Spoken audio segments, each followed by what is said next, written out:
Hey guys, Lynn Marie here, your quitting evangelist, coming to you with this week's quit of the week.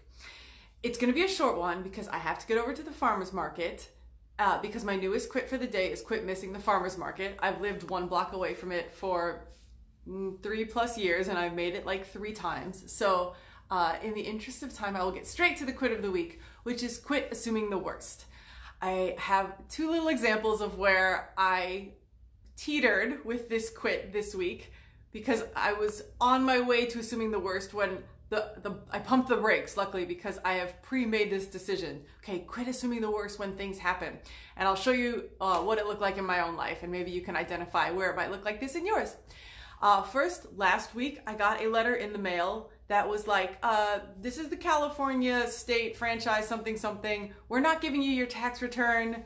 And after that, it said, we need from you, and selected, and a bunch of words that, like, once I saw that it was like, we're not giving you your tax return, I kind of freaked out and thought I was being audited. All it was, turns out, was that, like, the Department of Defense, I can't believe they would miss this after 9 years, had, like, not turned in some document for me, right? So essentially they just needed to know it was me. And if I had read closer, it was like literally just turn in your driver's license number and a pay stub. Yet I was sure, I just like saw bad tax things and I started to assume the worst. Now, I got this before heading to work. And so I pumped the brakes and said, okay, you can't sit here and assume the worst, because it will be a very, very long day of seeing patients if you are assuming the worst. And you have a great tax attorney who I'm sure didn't do anything wrong. P.S. If you need a tax attorney, hi, Josh Trent. If you need a tax attorney, let me know. But I was like, okay, don't assume the worst, because what is that going to do? Should I spend the whole day totally stressing while I'm trying to see patients? Shall I get my cortisol level all up and my heart rate all racing? However, like I said, I got about halfway there because the next day I got the flu, and I decided during my flu-ridden state that in case it was a bad thing, I was not going to call the tax board and find out, right? So I was like, yes, I'm not assuming the worst, but I'm also not just kind of letting it go and assuming the best, right? Instance number 2, and by the way, I'll give you the resolution of these. Instance number 2 is I'm at work. There had been like a miscommunication about something, whether or not I was supposed to be like charging my employer for a thing I had done. I didn't know I wasn't supposed to. I had charged them. Essentially, it was just like, oh, whoops, okay, you know, done. I won't do that again. And I had said that. I was like, oh, my mistake. And so as I'm seeing a patient, an email comes in. It's got the subject line that's regarding that. And it says issue. And the only word I can see is issue. And like, issue just sounds like a negative word to me. And I was like, oh my gosh, is there still an issue? And like, I'm seeing a patient, and the same thing, like I'm trying to focus on the patient, and yet all I could think is like, oh my God, now there's an issue, right? But the same thing is that I thought like, okay, don't go straight to the negative. Like, if it were a real issue, wouldn't they have like fired you over the weekend? Would you be here seeing patients?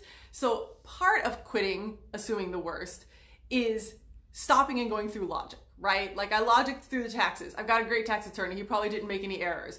And then here is where fear setting comes in. If you've read my book, I have an entire chapter on fear. And one of the exercises I got from one of Tim Ferriss's book is called Fear Setting, where you go through all of the worst things that can happen and how you would prepare for them. And so it kind of takes away this extreme fear of the unknown. Like, oh my gosh, what's going to happen if I get audited? Or what's going to happen if I get fired from my job if this issue were suddenly somehow like way blown out of proportion? And I've got this fear setting thing down to where I can do it in like 2 minutes. And I'll give you an example of what it looked like at work.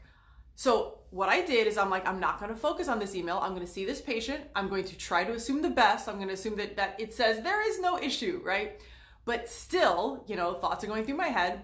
I went, and before I opened the email, like, I took a bathroom break, and on the way back from the bathroom, I said, okay, worst case scenario, I get fired. I look for a new source of income. If I don't find one, I move in with my parents. Still not homeless. Like, at the end of the day, just don't want to be homeless, right? Like, from there, as long as I have a roof over my head, I can rebuild.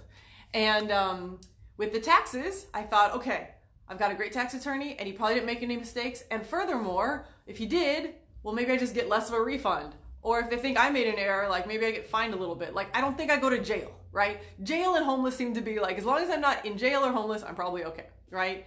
And in both situations, I called the tax people. They're like, oh, your employer forgot to send something in. If you have verified this is who you are, great. Yeah, your tax return should be on its way. I was like, why did I spend a week even half worrying about that? And then with the email, it essentially just said like, all right, we're just gonna have to dock, you know, whatever amount of your pay for this issue. Like that was it. Like, oh, obviously you would dock my pay. I like accidentally charged you for a thing, you know? So like no negative outcomes, you know?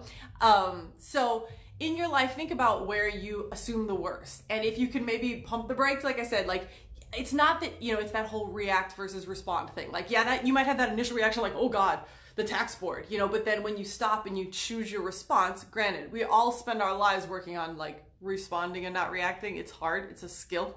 You know, it's hard to like get your heart rate up and then like talk yourself back down. With more work, that period of time gets shorter. Like your heart rate might just pop for a second. Like it's, you know, when you see things that are scary, you know, you have a fight or flight response. It's just working on making that less active and making the logic more abundant to where you're like, okay, no, I'm going to logic myself like, this is probably fine. Assuming the worst isn't going to help you, right? Like, had I assumed that I was being audited for that week, would that have helped me, like, recover from the flu? No, because it took me a week to call them because I was not feeling well. And then at work, would it have assumed, like, done any benefit for to be assumed that I was fired while I'm seeing this other patient? No. Assuming the worst is, like, I hear there's this phrase that says, worrying is praying for what you don't want, right?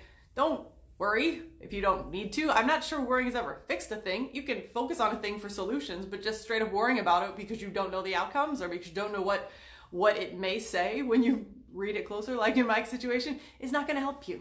So that is my little quit of the week. I hope you all are having a fantastic week, hopefully worry-free, assuming the worst free. And until next time, my friends, happy quitting.